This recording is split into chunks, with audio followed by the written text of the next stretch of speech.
everyone.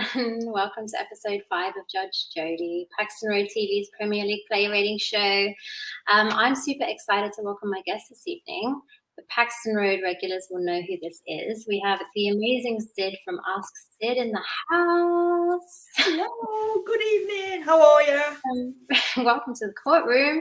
Yes, Your Honour. I've got to be on my best behaviour today. Best behaviour today, right? Yeah, absolutely. Are you gonna? Do I have to read a caution, or are you gonna swear me by a caution, or anything I do say will be given in evidence? Yeah, well, you have to see what happens. Thank you so much for coming on. I've been wanting to get you on here for a while now. Where have you been? I've been letting other people have a go, and I was waiting for the Chelsea game. I thought I'll come on for the Chelsea game and I'll give it. I was gonna say, what a match! The whole truth and nothing but the truth.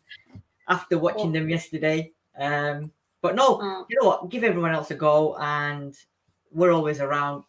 Whenever you need us, we'll be there. So I thought, yes, the call came. I saw the 6 outside on the roof last night, and I thought, it's my time.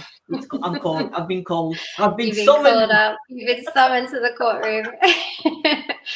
I mean, what a match to get you here. Like you said, another 3-0 loss for Spurs. How are you feeling? How are you feeling after yesterday? You were at the game, weren't you? I was at the game. I was talking to the boys yesterday after the game. I had somebody in front of me. He was bladdered absolutely on all he was doing, on effing and blinding, calling Chelsea fans what people call them. He was offering every single one of them out for a fight, and he was trying to impress his girlfriend or his wife. I don't know what it was, but honestly, it was bad. It was bad enough watching the game and then to listen to him as well. But I left early for the first time in ages. I actually left after 5 because the guy sat next to me. He's a season ticket holder, and 15 minutes ago he said, "Mate, I've had enough. I can't take this anymore."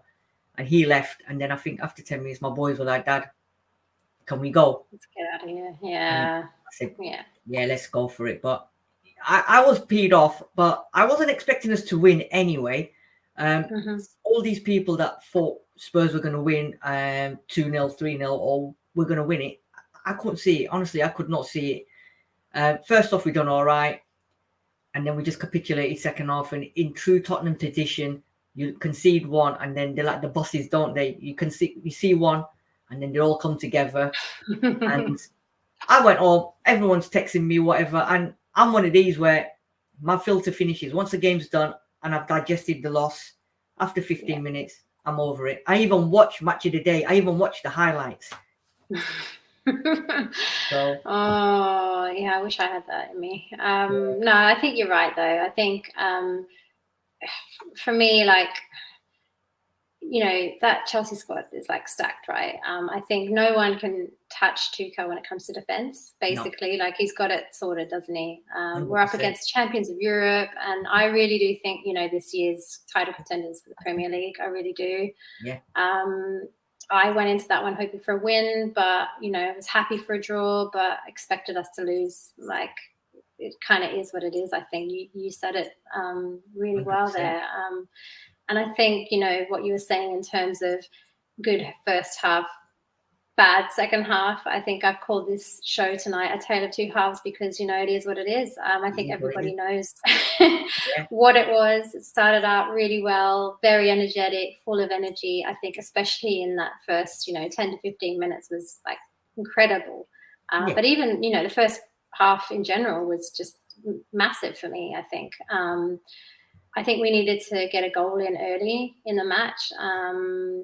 But yeah, I think if we'd have done that, it could have potentially been a different story for us. But this is the thing. This is the problem with Tottenham. We put in so many good performances first half, no end product, and then that's the problem. And then second half, that of the away team or whoever it is, they get the first goal, and then we just fall to bits. And you know, like Lethal Weapon films and Die Hard films, you're going to end up having the same thing, isn't it? A Tale of Two Halves, part 1, part 2, part 3. It's going to go on, because this is not going to be the last time we're going to dominate a first half and then end up with nothing and then capitulate. No, I 100% agree with you, Sid. I mean, I was at first when you were there, I was very jealous of you, and then coming home, I can't imagine what that would have been like. So I'm not surprised you left early. Yeah, I don't but know. I mean, we'll get into the ratings. But I'm not sure if you've seen the show, Sid. I'm sure you have. But normally when I have my guests on here, I do ask them something up front, and that is, do you have a superstition, a pre-game kind of superstition, or something that you have to do before every match? Maybe like for you, maybe sing a song, or like. No, do you know what? Funny enough, I don't sing a song. Actually, recently I've started wearing Tottenham tops. I never used to wear them. I used to wear them back in the days, and then when all the violence was erupting everywhere, and you walk down the street and you get abused and this, that, the other. And then I completely stopped wearing them. But for not last season, but towards the end of the previous season when we was allowed, and this season now, I'm wearing a top. Yeah. So I suppose you could say, it's not a superstition. It's just I've just started wearing it. Yeah, it's just something that you want to do to support your club and just show the colours and show people who you are and who you support. I appreciate that. Yeah, I mean, it's not a superstition. It's just I've got so many tops and whatever. I thought, you know what, let me start wearing them, and the kids are wearing them as well. So I thought, they cost a lot of money as well. So you got to get the use out of them, don't you? I tell you. Guys, before we get into it, please hit that like button and please subscribe to Paxton Road if you haven't already. And just a caveat as well, I said this last week, but for me, the ratings today are the ratings for this individual performance. They're not my thoughts on the players in general. Yes. Sid, I don't know if you have any thoughts on that one, but I totally agree with today's match. Yes, people will be surprised today. Yes, it's just per match. We're not saying overall, like Judge says. It's just per game, what we feel on the day, what we think. That's it. 100%. And these are the ratings and the opinions of Sid and myself. But if you have any other opinions or ratings that you want to give, please put them in the comments. You guys are now officially Jodi's jury. I've said it. You guys are Jodi's jury now.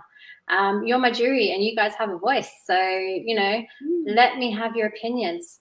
Put them in the comments. If you don't agree with what Sid and I are saying, that's fine. But put them in there, shout it out. Let us have your opinions, but please be respectful. And let me just, on that one, let me just say, everybody needs to shout, let it all out. These are the things we can do without. Come on. I'm talking to you. Come on. I knew I was going to get you to sing. I knew it was going to happen. I weren't gonna, but when you said Tears for Fears, shout, you've got to do it. You've got to do it. Showing my age now. No, we all know that song. Right, Sid, are you ready to head into the courtroom? Let's do it. Let's do it. Oh, we have Mr. Hugo Lloris. So, what are we thinking about Mr. Hugo Lloris, Sid? I thought he had a solid game. Okay, people will look at it and say he conceded 3 goals though, but I don't think he was at fault for any of them. The second one especially, that was a deflection. That was just like, there was nothing he could do about it. He actually read that ball because I was behind the goal where all 3 goals happened, and I could see that in slow motion, but he was going the right way. He knew where the ball was going to go, but unfortunate deflection of Dier. I think there was one point in the game where he made about 3 or 4 saves simultaneously straight after each other. Distribution was good.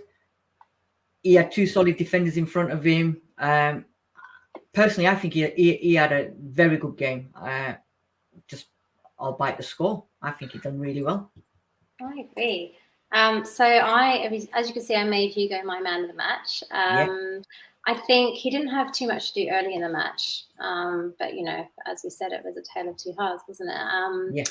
first half in general, didn't have a whole lot to do, and that's what we want for a goalie. There was an amazing save off Alonso's volley, I think, early in the second half. He got beaten by Silva after that. And then there was a really good save from another Silva header, I think in the 74th minute. There's a lot of action for him, I think, during the second half, obviously, as we know. He made a decent amount of saves. I think it was, as it says there, 6 in total for the match. So I think he did a really good job of ensuring that, the score wasn't any higher for us. Totally agree. Totally agree. Go on. No, you go. I was going to say, there was that one particular save, I think right at the beginning of the second half, wasn't it, from Alonso, when the ball was cut field across the pitch and on the volley, and he just put it over. But in all, like, I totally agree with you. First off, he was very quiet. He didn't have much to do, but boy, when he was called in second half, I think if it wasn't for him, I think the score could have been a hell of a lot higher. Could have been 6 maybe. Yeah, and I think that's why I gave him my man of the match. I think, as you said, if it wasn't for him, I think he was able to keep the scoreline down for us. And, it was a super aggressive job up against that Chelsea squad, really. And, I don't think our scoreline was any reflection of the effort that Hugo put in yesterday. I just think I can see a comment there from Sean saying Lloris seems a bit low at 6. And do you know what, Sean? Yeah, I agree for his effort, but I think, as you'll see, we don't have many high-scoring points in this one. But I'd be interested to hear your thoughts on that, Sean, as well, as part of Jodi's jury. Let me know. Let me know what you think. If we didn't capitulate in the second half as bad as we did, maybe would have got away with a 7, because I had him at 7 first, but then I thought... Changed it up, didn't you? Yeah, I don't think anybody deserved... Well, we'll have to find out. But I thought 6 was, I think, as high as I could go for him, because apart from the second half, there was nothing much going on in the first. And what he did, you can't give him an 8 or a 9 because it wasn't that kind of a performance.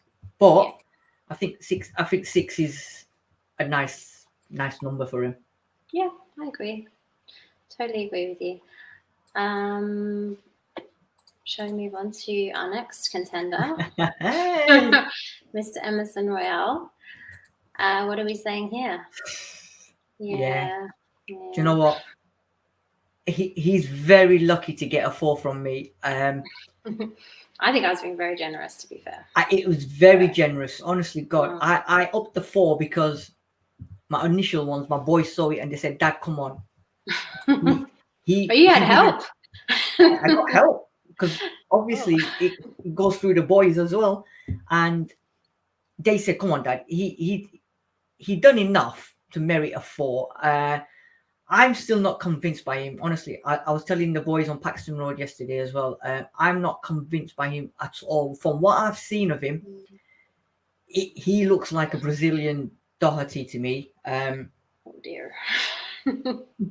Going forward, he's not done enough for me. There was a few instances where he went forward, but he just seems to lack the pace to bomb down the wings. He wasn't bombing down the wings.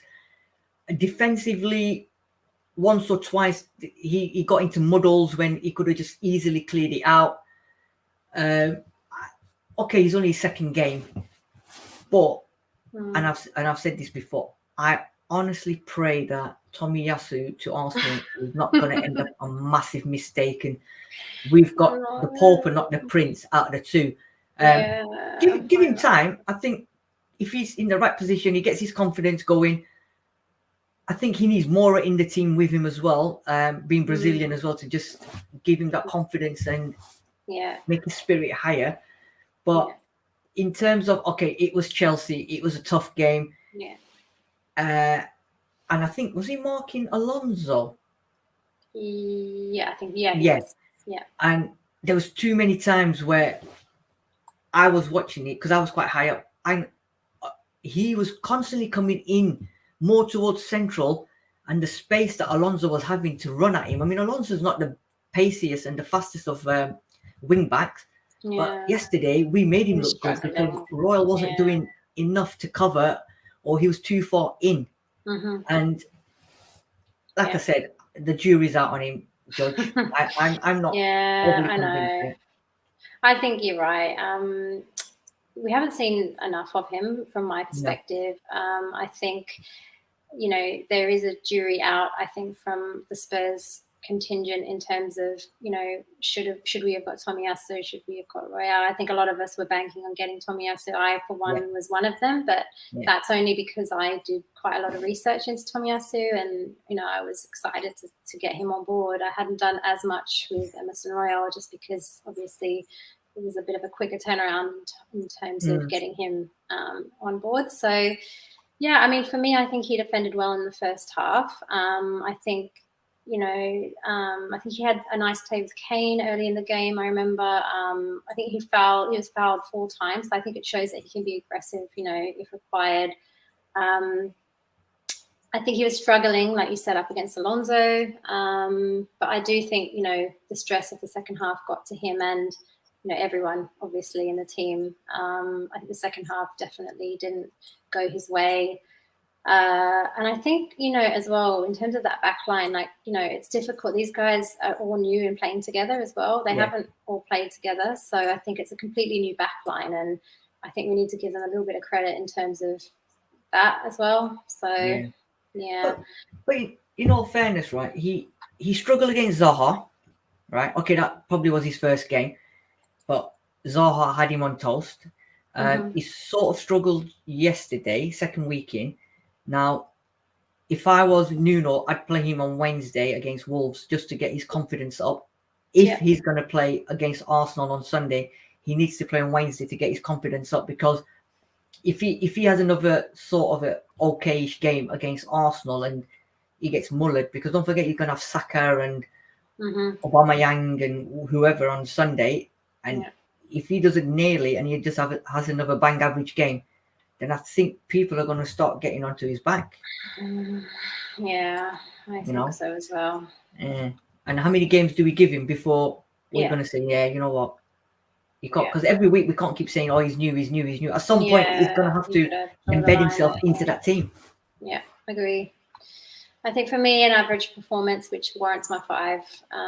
5 for me is average, so maybe. Lucky to get a 4 from me. Maybe I need to rate him down. Let's move on to Eric, shall we? Eric the Viking. Eric the Viking. Yeah, double 6s. I think I was so happy to see him start. I was worried, his injury was going to be more severe. So really happy to see him play yesterday. I was actually really impressed with Dier. I was struggling with my man of the match today because I think other than, there was unfortunately that deflection that led to Chelsea's second goal, I think, from Dier, which is why I didn't give him that man of the match from my side. He played really well. I think he was on fire with his headers. He had a chance at a header in the box, I think. And then there was an awesome block to Alonso, I think, early in the second half. But yeah, I think unfortunately that deflection kind of, for me, didn't warrant, giving him man of the match. But I think he deserves a 6 for me. Do you know what you think? I think going into that game, right, I probably not only me, all the Tottenham fans, even other team fans must have thought, you know what, these lot are going to get mullered today because they're coming up against one of the informed strikers in the Prem, in Lukaku. Now, between him and Romero, they've done an absolute fantastic job, right? They marked him out of the game. I think Lukaku had one header in that second half, didn't he, where he was straight out to Lloris. Apart from that, I think they kept him really quiet. He defended. First half, they shut him up completely. Second half, I think him and Romero's partnership is looking really good. And I think these two could become the two, I know we've got Sanchez playing really well as well. As a 3, I think they'll be awesome. As a 2, I think at the moment now we've got 3 defenders that can either play with each other. So Dier can go with Sanchez can go with Romero, and he can go with Romero and do really well. And there was that one off the line he did as well, didn't he, in the second half, which was unbelievable. I don't know how he managed to get there because Lloris was beaten all ends on, and he managed to get back. And I think he hit him in his chest or his stomach, and he pulled it away. Yeah. He was also talking to Romero. He was talking to Emerson as well, and he was telling them, like, guys, you know, come in, do this, get out there, go and mark him, which previously we've not seen Dier do. So it looks like he's now taking responsibility because he's now got centre backs that he can trust. Yeah. Agree. I think those leadership qualities are really starting to show with Dier. I think I've read a lot of people have said that he could have come out for Conte's goal. He could have come out a lot quicker. But in all fairness, I'll say it now and I'll say it later on as well when I blitz this guy. It was Lo Celso's fault because Lo Celso was that stupid pass which killed it, went straight to Conte. I don't think Dier and Ndombele had enough time to react to what was going on. In hindsight, yes, he should have rushed out to him, but then if he would have rushed out to him, Conte could have just done a step over or whatever, and then you would have blamed him and said, why did you rush out? So I think he was stuck in no man's land. He tried to stand his ground, and unfortunate for him, it was hit his deflection and went in. But it's good to see Dier coming back in form and people now appreciating him. And what do you call it? You know, he's sort of turned the corner, hasn't he? So it's good. It's good. Just reading this comment here from Bob Spurty. I know. 6.23. He's giving me 6.23. I mean, that's not very fair. No, is it? No. I've got a shinier head than him, so I should get set. Hang on, big boss man. Here we go. There we go. There you go. Yes, that's what I like now. Yeah. That's what I like. Thank you. You know, I think we're seeing the real Dier now, and I think, you know, it's made a big difference. I think last season just proved that Mourinho just killed him, and I think confidence is a big key for me in Dier, and he's looking more and more confident now, and long it continues. Yeah, me too. I'm really enjoying this resurgence that we have of Dier. I mean, we need to get a move on, but I am enjoying this resurgence that we have of Dier, and like you say, long may it continue for me. Yeah, absolutely. Right, on to Romero. My man of the match. Yeah, let's bring it on. 100%. Your man of the match. There we go. Yeah. Great. Tell us why. Why is because he like I said before, same with Dier. They mocked what's his name out Lukaku out the game. He was confident in his bright yellow boots as well, so you couldn't miss him on the pitch. When he was on the ball, he was confident and he was just spraying the ball, you know, passing it around and that. And with him there, you could just sense that we're not gonna struggle or we're not gonna like concede stupid goals because he's there, and he's now forming a partnership with Dier, and you know, I think as time goes on, he's gonna get better and better. And I know last season at Atlanta, he was brilliant, and we're now seeing them signs, and for him to come back after 10 days and put in a performance like that. I think a lot of people agree. He gets a 6 because I don't think there was that much to warrant anything more. I mean, he's got man of the match for me, so long may it continue. I agree with you. I mean, I was really happy to see him finally start, you know, another match for us. I think, you know, he played pretty well for what he was up against. I think, again, definitely a lot better in the first half. But, you know, that was the whole team really, wasn't it? I think he won us that early free kick. He was helping us to get forward. I think, you know, exactly what you're saying. You know, I can see we have a really talented player, and I just really want to see more of him. I think for me, also one of the best players on the day. Definitely, you know, you could see that he was like super there and super talented for us on the day. So yeah, I think it's for me, you know, a combination of Romero and Lloris for man of the match. So yeah, this is it. I had Lloris and him, and it was honestly, it was the tiniest of margins. He nicked it, tiniest of margins for me.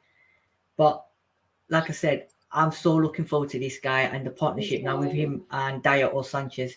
It's I think finally we've got a centre half that, like Liverpool have got Van Dijk, United have got Varane, City have got Diaz. I think he is going to be our man. Yeah, me too. I agree, Sid. Shall we get going? I've got Sergio Reguilon. Oh my goodness. I don't even want to show What this. did you do? Oh, wait. Let me move this comment. Yes. That's right. That's what he deserved. That's what he deserved. Yeah. Maybe I'm being more. I don't know what's going on with me. I mean, maybe I'm being. I think for me, a lot of these higher scoring results are from the first half. I think I was personally really happy to see him getting more forward in this match. I think the last few matches he played, I didn't see him getting forward enough for us. I think he was doing this for me, not enough, but more so. I think he was working really well with Ndombele and Ali at times.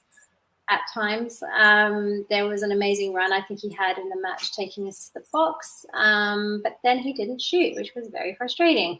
So I don't know what happened there. What did it look like for you when you were at the ground? We was behind the goal where he made that run in the first half, and the whole stadium on their feet. All I could hear was shoot, shoot, shoot. When he didn't, all I heard was beep, beep, beep. Why didn't he beep, beep, beep, beep, shoot? And I totally agree. It's on your side. You're a left-footed player. Ping that ball across the goal. Smash it in. What are you doing? You've got yourself into an absolute beast of a position. You've run with the ball. You're on goal, one-on-one almost. What are you doing trying to look for Lo Celso or someone like that? Yeah. You know? Just shoot. Shoot. Yeah. Shoot. You know what? If it goes in, it goes in. If it goes wide, then okay, you've had a shot. But for me, I'm going to keep it sweet and simple. I'm not convinced by him. I think he's a fake. I think he's a fraud. I don't know what, compared to Danny Rose, he is no way on par with Danny Rose.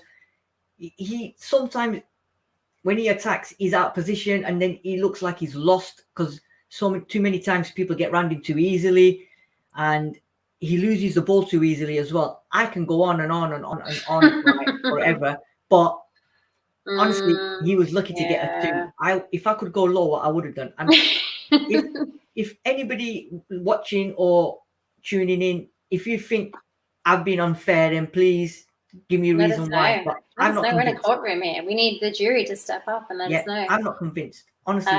We've got Sean saying Reggie as attacking threat needs a back 3. Reggie as attacking threat. Well, yes, maybe, yeah. If we play back 3 at the back and unleash him as a wing back, then yes. But again, he needs to defend at times, even if in a back 3. He does. If you're playing wing back, I honestly sort of don't trust him. Sounds like you would have preferred. Why not? Sean, what do you think, Sean? Put it in your comments. Did you think he had a good game? Do you think he's a fraud? Is it a 4 or is it a 2, Sean? Yeah, is it a 4 or a 2? Do you agree with me or do you agree with Jodi, or are you going to go at 3 in the middle? Or are you going to go 7? I mean, or even 7. Why did you give him a 4, Jodi? Oh no, I think I told you. I think for me it was the first half. I think he played a lot better than second half. I think he was getting forward a lot more than he was in other matches for me. I think he was working well with, Ndombele and Ali. But to be fair, you shouldn't be marking people for working well. That's their job. So, I think we've been so lacking in, creativity and skill and everything in this team at the moment that I'm giving people extra points for doing things that they should be doing. So that's what they get paid for doing, isn't it? That's right. But the problem is other teams have got wing backs and left backs or whatever that actually can go and actually will end up scoring goals. Unfortunately, we don't have that, and people keep thinking that is that good. But then when you get into that position, do something, end product. And that's what we're lacking with him, unfortunately. Yeah. Richie Baby saying Mourinho sacked all the confidence out of the players. I sort of, but we've got a new manager now. That's in the past. Last season he did. I mean, I don't know if he did. Yeah. Exactly. It looked like that might have been the case. But we do have a new manager. Yeah. Anyway, shall we move on? Let's move on. Shall we? Tanguy Ndombele. What are we saying, Sid? I'm saying. We're saying the same thing. Yeah, nice. I think he was on par with Romero, Dier, and Lloris. And this is purely on his first half performance. I think he done really well in the first half. He was getting us forward. He was doing his skills. And what do you call it? He and then I think second half he ran out of steam, and then he just disappeared. Maybe he got tired. I think. Yeah, I think he got tired, and then Kante came on, and unfortunately, I don't know any team, any player, when Kante comes on, man, you just can't, you know, and he sort of got tired, and I think it was his first game he started in ages, weren't it? Yeah. I mean, he had Thursday, obviously, and then that was a little bit of a warm up, I think, and then this is his big, Yeah. rendezvous. But the signs are there. It's promising. Yeah, it's there. I mean, I was so happy to see him start, at least start. And then, I think he had a solid performance, hence the 6. Plenty of possession. I think for me, there's always a different vibe when Ndombele is on the pitch, where, getting the ball forward more. I think, did he throw a bicycle kick in there as well at one point? Did you see that? What? Sorry, say that again? A bicycle kick. Did you see that? No, I did see that. I think he did. Yeah. He was getting creative. He was getting mega creative. Yeah. There was an awesome pass to Lo Celso, I think, around the 30th minute that took out 3 players. Did you see that? Yeah. That was crazy. That's what we need. That's what we need. Yeah, exactly. That's the kind of thing, we need to see more of. 100%. I think, he had that issue with his eye, I think, and then he was getting tired in the second half, like you said. But I just really want to see more of him. I was so upset last season that I don't know what was going on, with him and Mason and all that kind of stuff and him not playing and whatever it was. But I was really upset not to see him, more last season. So more Ndombele for me, please. I think what it is Tanguy, he needs more time. I think he needs more minutes on the pitch, and it lifts the crowd as well, because as soon as you see his name on the team sheet, everyone is like, we're going to see some attacking football, because this guy is going to drive us forward. I know he gives the ball away sometimes too many times because he tries to do a bit too much, but he's just getting into it. Second game, I think Sunday, I think he'll have a big say in Sunday's game. I honestly think he'll have a big game. But you know what? The more we need him. We do. And I think the more minutes he'll get, the more confident he'll become. Yeah, agree. All right, let's move on, shall we? Mr. Pierre-Emile Hojbjerg. What are we saying, Sid? I'm saying 5. 5. Yeah, 5.5. Yeah. You want to go? Yeah. Again, it's exactly what you're going to get with Hojbjerg every game. It's going to be ragged. He's going to get them tackles in. He's going to drive the players around him. He's going to motivate them. He gets, he passes it. I know there was a few times where he ran the ball out of play too many times, or his passing was a bit wayward, but he's there to do a job in that middle, to win them tackles, constantly going in and, breaking up play and then trying to set up his own play, keeping it simple, passing it around, spreading the ball. Or when we had the ball and we had to slow the game down, he was just passing it back to Lloris or Dier and stuff like that. So you know exactly what you're going to get with Hojbjerg week in, week out, and it's going to be a solid performance and fair play. And that, that's why I gave him a 5. Yeah, I think 5's, average, isn't it? But it's average that you can trust and know that they're going to get the job done. I think I gave him the extra half a point for the first half. I think his best moments were in the first half, as were everyone's really. I think there's a nice challenge on Kovacic in the first half. So that was kind of warranting, that extra half a point. I think he was helping us drive forward in the first half, but I think he let us down in the second half. I don't know. I just don't know what he was doing with that last Chelsea goal from Rudiger. I'm not sure if he was kind of helping I'd left by then. I don't know. I'm not going to lie. So maybe he could have helped us out a little bit more with that. I think he seemed a little bit absent in the second half, but you know, like you said, Hojbjerg is our rock. You know, he's our. We rely on him every single match. So I think the problem was he gave 100 and whatever % in the first half, ran the show, whatever he done, and then when you're looking and Conte's coming on in the second half. you can't compete energy wise because you've already given everything in the first half. Yeah. And then when Kante's coming on, you can't keep because that you can't you know, no one can keep up with him. Even if you're fresh, you can't keep up with that Conte. And fair play to him, he did his best, you know. Yeah. He did.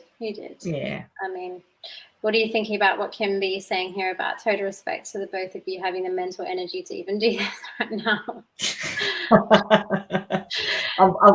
I've always got energy. You know what? I've till 1 o'clock in the morning. I'm full of energy. I'm just like Duracell, mate. I'm running around. Yeah, no, I think we got to move on, don't we? We got to move on. I was saying to Sid before we started the stream, I was not in a very good way last night. I was very upset. I was very depressed, as is always the case when Spurs lose, I think, for all of us. But you got to move on. You got to push ahead. And you know, you're upset. You let it get you for a while, but then if you keep it inside you and you just mope around, you're just going to get more and more depressed. And it's you got to big up the team. You got to be there for them. Give them positive mental thoughts. Yes, that's it. Onwards and upwards, as I keep saying. Yeah. And onwards and upwards. Shall we go on to your boy? My main man. Best boy, your man. I'm gonna let's your go boy. with him. What are we saying, Sid? Oh, Dier. My main man. I only gave him my main man a 4, you know. I mean, did you ever think that you'd be giving your main man a 4, Sid? I would never have thought that, but unfortunately, I did. You know, and the reason I give him a 4 is because he's not been played in his position, right? No, his position is behind the striker, right? Put him where he wants to play, where he creates, where he runs ragged, and he causes teams problems. He's got the height, he's got the skills. Play him there. Playing him on the wing and whatever, that's not Dele. Yeah, he's spending more time defending and in the opponent's half than actually going forward. And everyone's killing him, saying, "Get rid of him, drop him." Play the man in his position, and then judge him. Stop playing him number 10 or wherever. Then judge him after a couple of games. If he doesn't deliver, I mean, his interview yesterday, he said he's not happy with his own performance and his own contribution. Fair play to him. He actually came out and said it. Yeah. So Nuno needs to try and find a way to play him in his position. I know we had players injured yesterday and he had to be played. We had no Moura, no Bergwijn. So maybe if them two were fit, we might have seen a different player and a different position for Dele Alli. But even me giving him 4, it breaks me. But you know, like you said, I'm giving him on the game yesterday. Otherwise, I would have given him a 10. Yeah, you can't bring bias into this. Yeah, exactly. Yeah, I think there was some good pressure from him, and again in the first half, like he had his moments. I think obviously he gave away the corner, and I think he wasn't anywhere near Silva for that. That goal. I don't know what it looked like when you were there, but from the cameras at home, he was not anywhere near Silva. No one was on Silva. He should have been there. Yeah. Which is why I think I gave him that 3, marked him down for that. I think he lacked in this one, and it really was a shame. But I think from what you're saying, it's not his position, and he even admitted it himself. So at least he knows. And I think that's all you can do is that if somebody knows that you're not performing up to scratch, as long as there's a plan in place and somebody can admit it. It's like playing Harry Kane as a centre mid. Oh, sorry, we do play him there, don't we? Yeah, I forgot. But you've just got to judge each person by the game that they play, and judging yesterday, I think it was a 4, nothing more. He just did what he did. But unfortunately, it come up against a Chelsea, and there wasn't much more he could do. I would have loved to see him in that number 10 position, but until then, unfortunately, we're going to have the haters, and we're going to have the haters. Yeah, well, I think Sean's saying that Dele was better than Tanguy, so yeah. I don't know whether Sean was very happy with Tanguy's performance yesterday, but you know what, we're going to get this debate with Dele and Tanguy throughout the whole season, and you know that, and I'll stick by both of them, and especially Dele, because if Dele comes back and if he plays him in the right position, then let's see. Then you know, maybe then people can then ask Sid and say, why have you beat him up? Nice little segue there, Sid. You like that? Ask Sid. We'll get into that a little bit later when we get to plugs. But make sure you do ask Sid for any kind of player questions that you have. He's your man. Right, let's get on, shall we? Giovani Lo Celso. I like the way you went from my favourite player to my least favourite player straight after each other. I know. Ooh. There you go. Okay.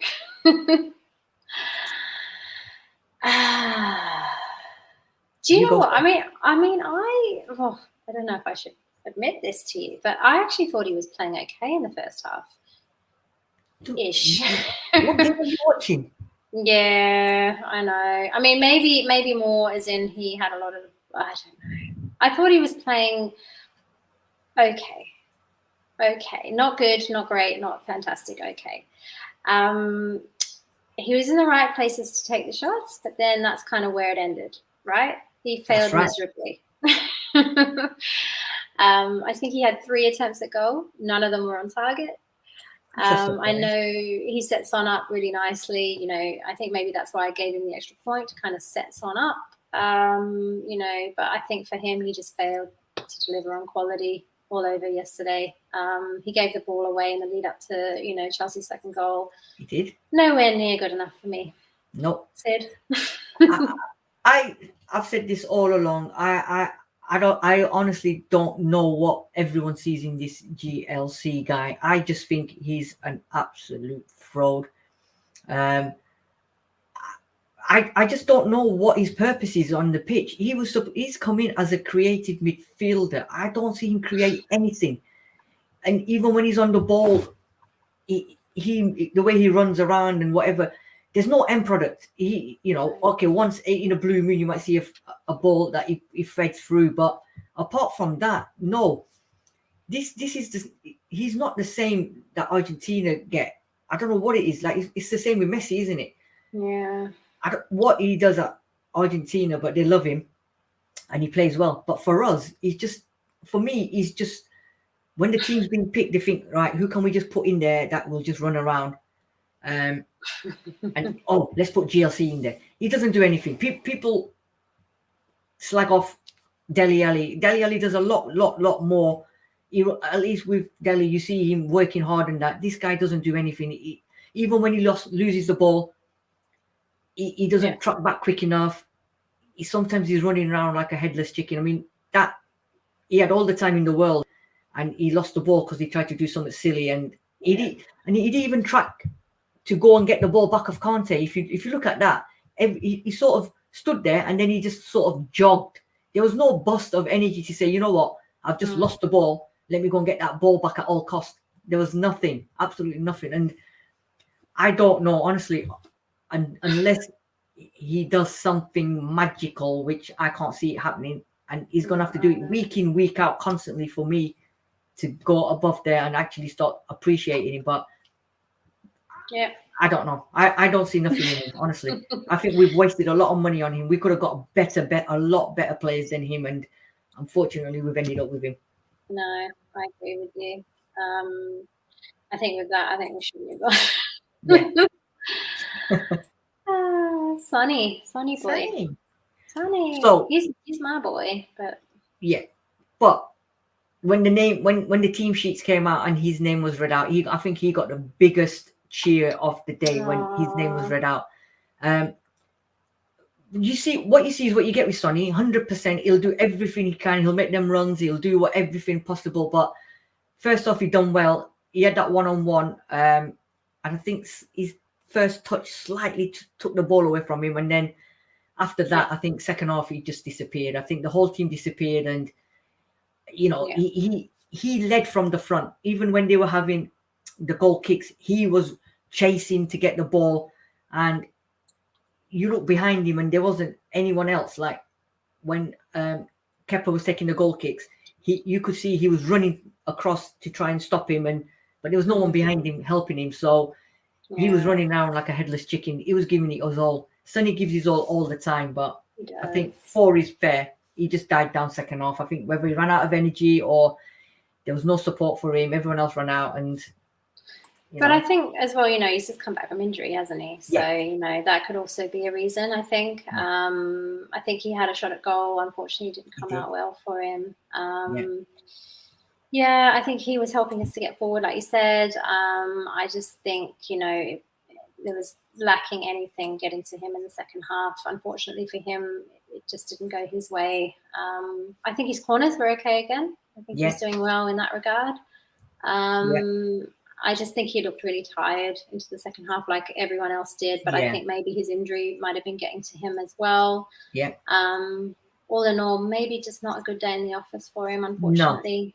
No, this is it. And I think as well, if Mora or Bergwijn would have been fit, I think he wouldn't have played the whole game. I think he would have come off probably 65 minutes because he had no other option, did he? He had 4 defenders, two midfielders, and Scarlett in his subs bench. So you couldn't really take him off because I don't think he trusted any of them lot on the bench to bring him on unless, he couldn't bring Davies on because that would have been a catastrophe waiting to happen.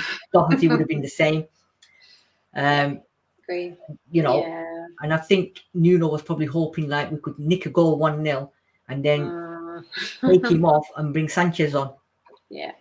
Yeah, no, I agree. And I think him saying, didn't look ready as well. Rushed back.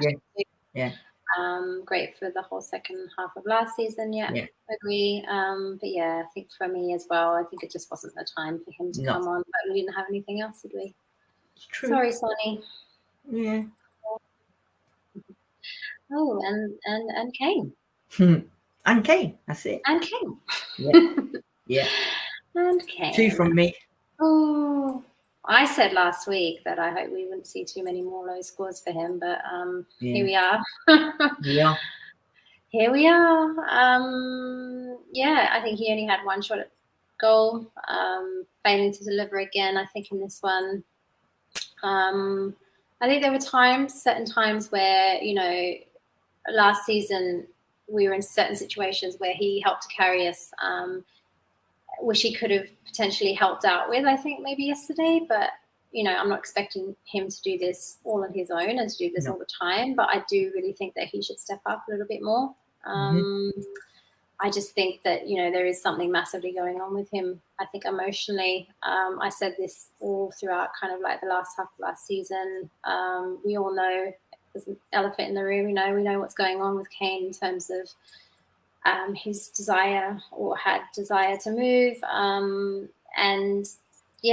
I think everything that went on in the summer for him, I think potentially is weighing on him. I don't know. I can't speak for Kane. I'm not him personally, but I think, it's clear that he's not there 100%, I don't think. And I think we do just need him to step up for us. I think we have a show tomorrow talking about Kane potentially. So I don't really want to get into it, but you can have shows and shows on Harry Kane. For me yesterday, match of the day summed it up for me as well. Lukaku had 15 touches in around the penalty area. Kane had 5.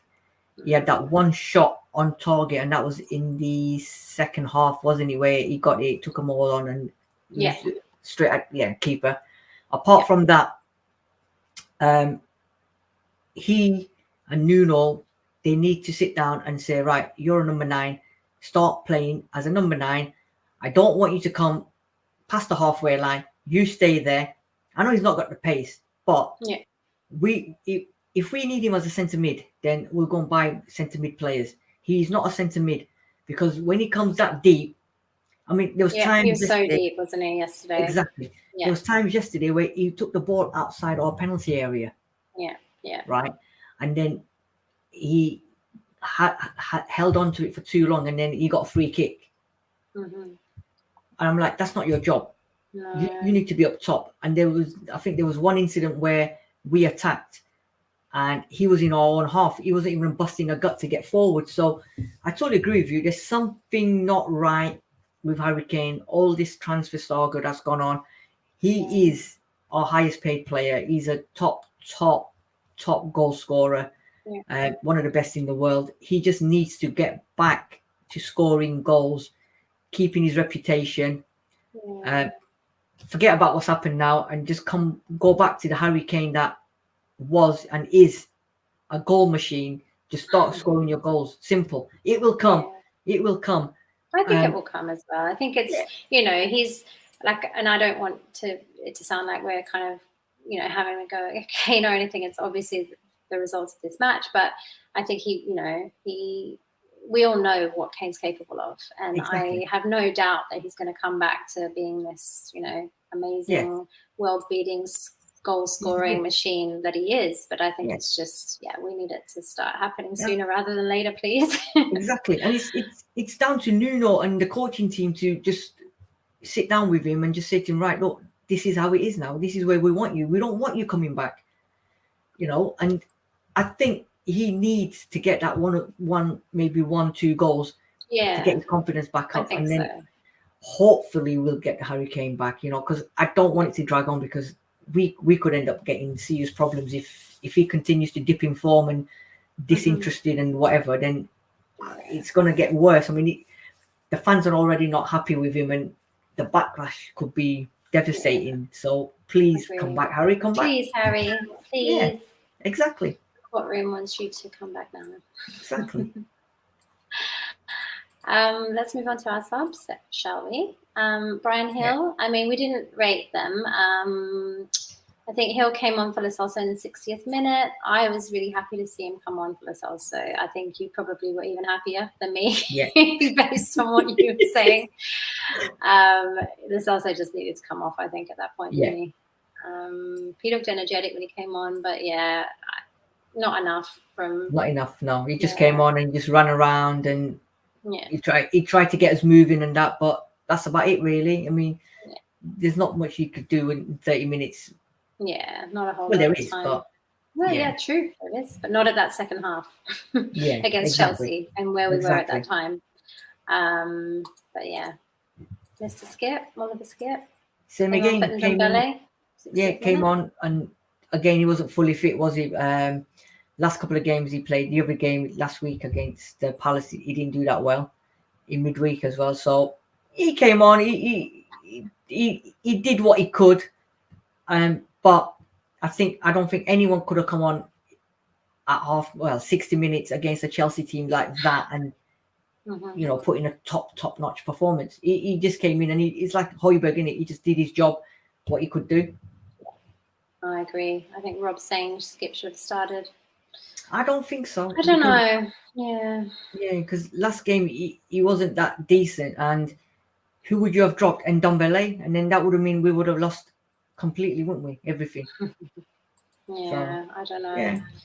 I don't know, but I think for me, I think a couple of good tackles. Otherwise, not much from him really in this one. That's it. And our final sub, Davinson Sanchez, came on for Romero in the 80th minute.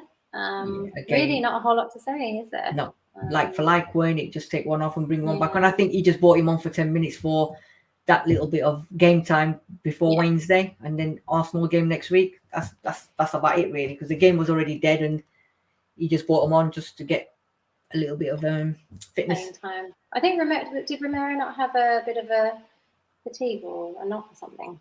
He probably would have been, because as well.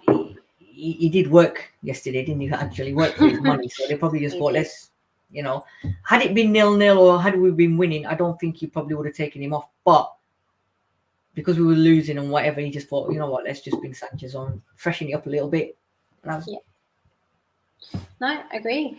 So that brings it to the end of the ratings. Now, we didn't have any nominations for Crime of the Week this week that were good enough to grace my courtroom.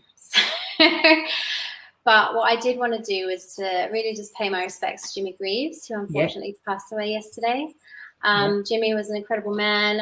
Sadly, I didn't get to see him play in real life in my lifetime. I do have to rely on video footage and, you know, stories from other people, but you know, he'll be sadly missed by many. And we here at Paxton Road really wanted to just send our condolences on to his family and just really wanted to pay our respects. 100% top footballer. I never got to see him play as well, but again, you know, I heard a lot of good things about him. And what I did get to watch, and I absolutely loved it, and I think that was the beginning of Saturday afternoon football and shows, was Saints and Greavesy. What an absolute top program Saints and Greavesy was. In my days, every Saturday, that's all we used to look forward to, Saints and Greavesy, because what a show it was. Two footballing legends in St. John and Greavesy, and I think they were the ones that 3 o'clock or 12 o'clock or 1 o'clock in the afternoon brought football to everyone. We weren't watching live football, but we was watching these two legends who played the game just come onto our screen and just do some stupidness and madness, and they knew their football. You know, top. Massive respect to both of them. Yeah, well, you'll be sadly missed, definitely. Absolutely. But yeah, condolences to his family. But Sid, this is going to do it for our show today. We have Wolves in the EFL Cup on Wednesday. Yes. And then we have the almighty North London derby on Sunday. I know. I'm not going to focus too much on the Wolves match, but what are your thoughts for Sunday's match? Any early predictions? What are you thinking? They're going to win. I'll say what I say every North London derby. You can be top, you can be bottom, you could be scoring 100 goals and the other team scored 5. It's a North London derby. It is what it is. Both teams will turn up. It's going to be a gruesome battle. And you know, form is out of the window. It's just a North London derby, and it's whichever team on the day turns up and plays football. Simple as, you know. That's the way it is. You know, we could be bottom of the league, they could be bottom of the league and not winning 18 games. But when it comes to the North London derby, everybody's up for it. Everyone's up for it, and I'm just hoping it's a cracking game, and I'm hoping that we get the win. Simple as. But we have to win this one. Come on, Jesus. We have to win this one because there's no excuses. No excuses. And the repercussion is going to be mental because 3 games ago we were 9 points clear of them. Yeah, I know. So, I think for me, we have to win. You know, I always have to be positive when it comes to Spurs, even when sometimes I don't want to be. I don't think, you know, I try and be this positive person and like give this energy all the time to Spurs, but you know, sometimes we don't want to do that. Sometimes we know what Spurs are, what they are, but we have to do it. We have to be there for the team. We have to you know, give them that positive energy and everything. So I'm actually going to call a 2-0 win to Spurs. You heard it here first. Yeah. Wow. You know what? I'm not even going to predict a score because I'll predict the score after Wednesday's game. After Wednesday against Wolves in the Cup, I'll predict it because you can't predict North London derbies. You cannot predict, you know, and I think everybody, even the people that are watching, I don't know if you agree or not, but it's a North London derby. You can't predict it. You don't know what's going to happen. I want us to win, 100%. I want us to win, 100%. We need to win. Simple. I'm just doing it for those who don't think so. I'm just putting that out there and just saying 2-0 for me. All right. I can go and do a Sam and say 1-0 to Tottenham. And it'll come true, right? Yes. What are we saying here, Adam? I think we're the favourites for Sunday. Yes, agree. Thank you, Adam. But then positivity is quickly going out the door. Yeah, agree. I can see it. We can all see it happening. This is why I'm trying to be positive, Adam. I'm trying to be the one for everybody. You know, let's try and, if you saw me at the end of last season, let's keep this positivity going. But yeah, it's going to do it for this week's show. Another, really disappointing result for us. Not the best week for ratings again. But Sid, can you please tell our viewers where they can find you? So I'm with the lovely Judge Jodi and the rest of the boys on Paxton Road TV. So I'm always on there appearing. And on Friday, there'll be an Ask Sid. I don't know yet what we're doing, but I've got a couple of topics which I'll probably put up later on in the next couple of days. So please watch out for it on Twitter and on the other Paxton Road shows, and put your comments in, ask any question you want, and you'll see me on Friday. And hopefully we'll see Jodi and myself and Hotspur Hustler, Sam, Darius, either tomorrow, Wednesday as well, and then on Saturday as well. Yeah, guys, please make sure you check out our Sid if you haven't already. It's a really great show, and you know what? You might even get a song. Like Sid loves to sing, so I do. But I'm going to stop now until we start winning, and then I might do. I might take it off for Paul Coity and halftime at Spurs at home game. I get them to give me the mic, and I'll do it, and then I can drop the mic at the end because I've always wanted to just drop the mic. Let's see. But listen, everyone. This is a wicked show. Judge Jodi does a wicked job every week doing the player ratings. It's not easy. It's not hard. And like she said at the beginning of the show, it's just the guest and Judge Jodi's ratings on the day of the game that's just happened. It's not what happens throughout the whole season. She's just doing it. She does a wicked job. Give her a like. Give her a subscribe. Follow. Big up to Judge Jodi. Absolutely madness. Love it. Love it. Thank you, Sid. Thank you so much. And from my end, you can find me on Twitter at Spursy141. Guys, please don't forget to, like Sid said, like, subscribe. If you haven't already, we're really appreciative of all of you guys who are tuning in. We really do appreciate, all your support and everything that you've been giving us. We're on our way to 1,000 subscribers. So, please, if you can do your bit and help us get there, we really, really appreciate it. But yeah, thank you so much for watching. I've been Judge Jodi. Have an awesome week, everybody. Stay safe, and I will see you next week. And come on, you Spurs. That's the one.